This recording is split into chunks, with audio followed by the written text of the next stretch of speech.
Okay, so in this video we are going to be talking about pedigrees. So we have just learned about Punnett squares and how we can predict genetics. Pedigrees are going to show the results of those genetics. So pedigrees are diagrams that trace the inheritance of a single trait through multiple generations. We're going to use different symbols to kind of illustrate this inheritance. So if we look at a pedigree, you can see there's a lot of boxes, a lot of circles. Some of them are colored in, some of them are not, and they're all connected. So males in this case are going to be shown as squares. So males will always be squares. Females will always be shown as circles. So if you are an XY individual, you will be a square. If you're an XX individual, you will be a circle. If we have someone who has a trait, that meaning they have, if it's a recessive trait, then they're going to have two recessives. If it's some sort of dominant trait, then it will be much more common, but they'll have two dominant traits, or a heterozygous.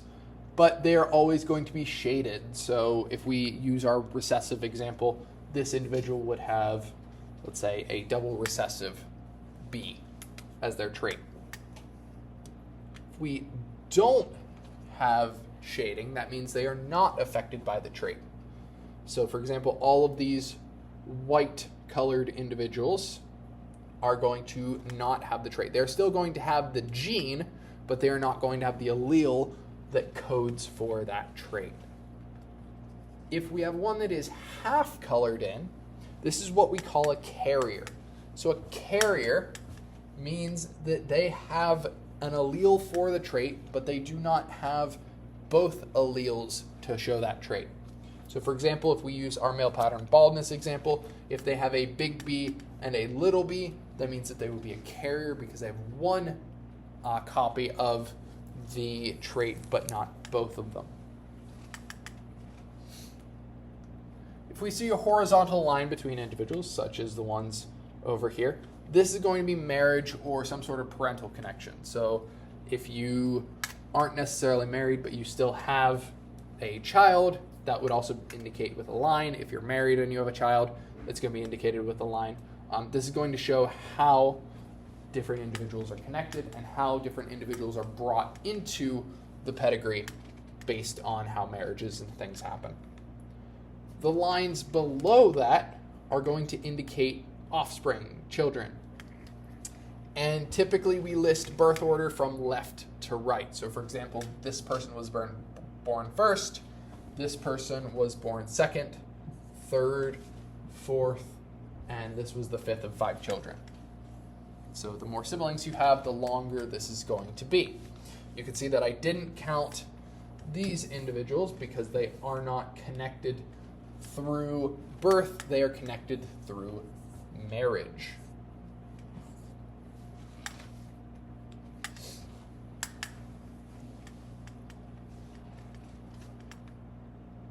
And in this case, we are going to indicate what generation is shown by their Roman numeral. So Roman numerals are just ways of counting. So for example, this is 1, 2, 3. If we had IV, that would be 4. V would be 5, and so on.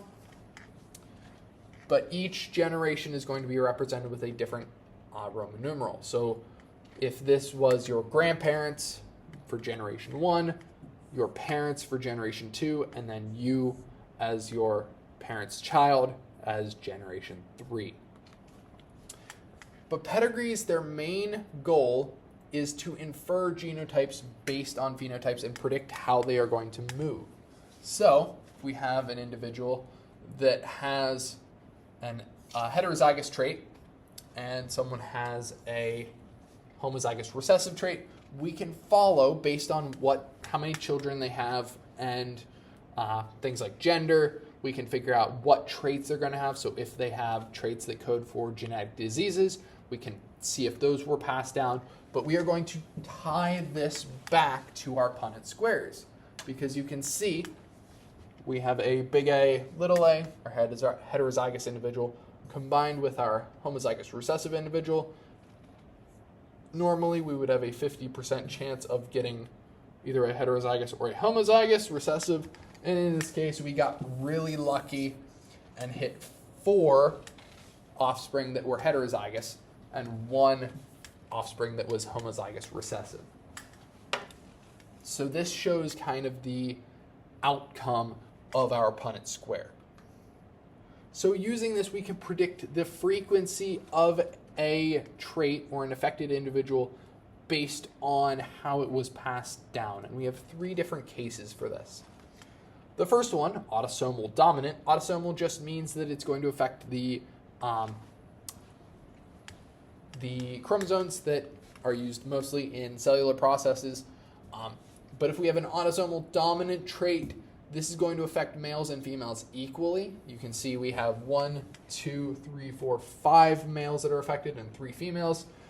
And it's going to occur in every generation. So the grandparents are affected, the parents are affected, and then the offspring are affected as well. Autosomal recessive, on the other hand, while it still affects male and female equally, it's going to skip generations. So if we have a little b individual here, and we have, let's say, this one would have to be a dominant, because all of our offspring do not show this trait because it has to be recessive.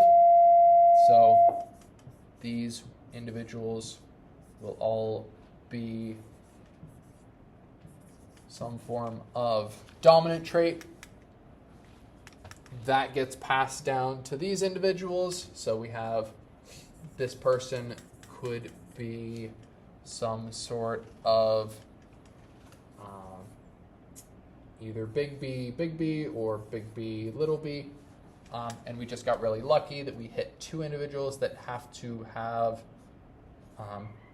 some form of the trait. This person could be either homozygous dominant, or they could be heterozygous, either way. We combine that with an individual who, in this case, must be heterozygous, because we get more recessives in our 4th generation. So based on just how the shading works, whether a individual is affected by something or not affected, we can figure out everybody's genotypes and figure out where the traits came from. So this works especially well if you're looking at family lineages. For example, if you have English descent, there are recessive traits that can span for multiple generations. So, for example, the very early century kings and queens, typically they, whenever they had offspring, they usually inbred. So there were a lot of traits, and as they got passed down, it was a very, very, very rare recessive trait that could have been passed down, but it's still possible to be passed down. I've seen traits like this span 5, 6, 7 generations before it popped up again. The last one, on the other hand, is sex-linked. So sex-linked, we said, focused on the X and Y chromosomes, our sex chromosomes. In this case, the males are going to be disproportionately affected, meaning they are going to be affected much more frequently than the females. The females can be affected, but typically it's more likely that they will be carriers than affected individuals. So you can see down here in this bottom right example, we do have a female that is affected, but all of her offspring over time are going to be carriers rather than affected individuals. The males, on the other hand, they get stuck with the recessive gene and they get the trait no matter what, because our Y trait, or our Y chromosome, is not able to carry the X-linked trait like our X-linked chromosomes can. So let's practice. So what is the pattern of inheritance in this image? Take a minute, take a guess, and then we'll go over it. Okay, so in this one, we have a trait that affects 1, 2 males and 1, 2, 3 females. So typically that looks like it's not going to be preferential to males or females. In fact, there's more females that are affected by this than males. And you can see that it pops up in every generation. So this must be an autosomal dominant trait. It's going to be dominant, so it's going to be expressed in every generation, and it's going to affect males and females equally. Number 2, how many males are affected in this pedigree?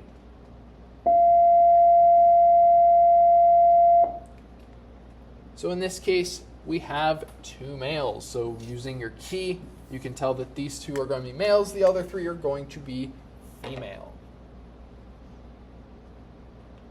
How many females are affected in this pedigree? So the answer is 3. We have 3 blue circles. All of those circles are affected by this trait, so they are all going to be female. Number 4, the pedigree to the right tracks the family presence of dimples through a family's generation. Having dimples is an autosomal dominant trait, so that means it pops up equally in males and females and every generation. So if an individual on Roman numeral 3, 3, so this individual, is married to a woman who is heterozygous for dimples, what is the percent chance that their children will have dimples? So take a minute, see if you can figure this one out, and then we will go over it. Okay, so if it is an autosomal dominant trait, that means that we are going to have some sort of dominant trait, and we need to figure out from this what our other trait is going to be. So we have, if we start back over here, if we have one that does not have the dominant trait, that means that it has to be double recessive. It has to be homozygous recessive. So that means that these individuals, regardless of what trait was passed on, that means that in order to get this offspring with 2 recessive traits, we need to get a recessive trait from mom and from dad. And if mom is a dominant trait carrier, that means that the other 2 had to have gotten the dominant trait from her and the recessive trait from dad. So our individual, number 3, has a genotype of big D, little d. We cross that with our heterozygous individual. The chance of getting dimples, as long as we have that dominant trait, it's going to be 75%. So you can see that as long as we have a dominant trait, you can see all of the ones in red here, the dominant trait is always going to be expressed, so these 3 individuals, or 75% of this Punnett square, will have dimples. So, looking at this pedigree, this is going to track the presence of attached earlobes. So having attached earlobes is an autosomal recessive trait. If one individual's I1 and I2 have a 4th child, what is the chance that it will have attached earlobes? So if it is an autosomal recessive trait, that means that we have to have 2 recessives in our affected individuals. And you can especially see this in this 4th this second generation 4th individual and 5th individual, because they both have recessive traits and they passed all of that on to their offspring. So if we have a trait that is double recessive, that means that this individual has to have some sort of dominant trait.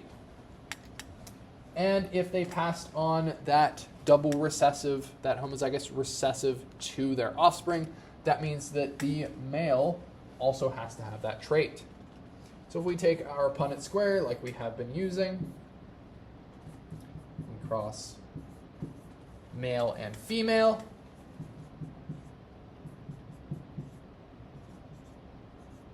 we have a 50% chance that we get heterozygous and a 50% chance that we get homozygous recessive. So the chance that we will get attached earlobes is 50%.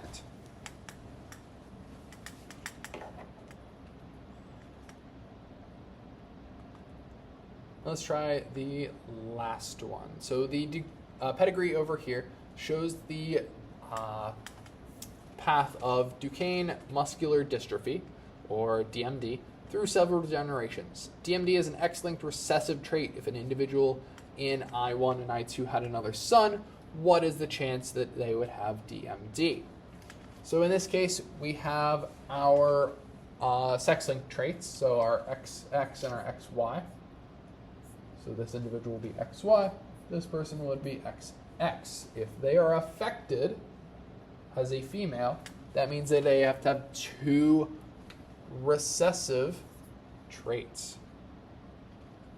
The male, if he does not, that means he has to have a dominant trait because it is an X, or it is X-linked, and he does not have it. So using this knowledge, try to figure out what the chance is that he would have DMD. Okay, so using our Punnett square, same as we have before. This time we have to deal with X-linked or X and Y traits. So we have a male and a female individual. The female, we said, had both traits, so they both get a little d. The male gets a big D for dominance and a Y chromosome. So if we pass them down, we get two females. So these two are both carriers. They are not actually affected. But the males, one gets a recessive trait, and the other gets a recessive trait. So in total, if we want to find the chance that a male, another son, is going to have this trait, they have a 50% chance. Because there's 50% chance that they get male, and each time they would get male, it is going to have that recessive trait.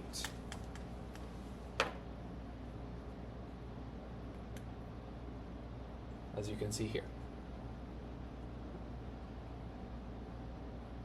So in total, yes, even though there's a 50% chance that the son is going to be producing, or is going to be produced, 100% of the time that they have a new son, it's going to have that trait. So that is where I will leave it. We will start nature and versus nurture on Monday. We'll be doing some research into whether our genes are affected by nature or how our environment affects them, and we will move on to genetic engineering.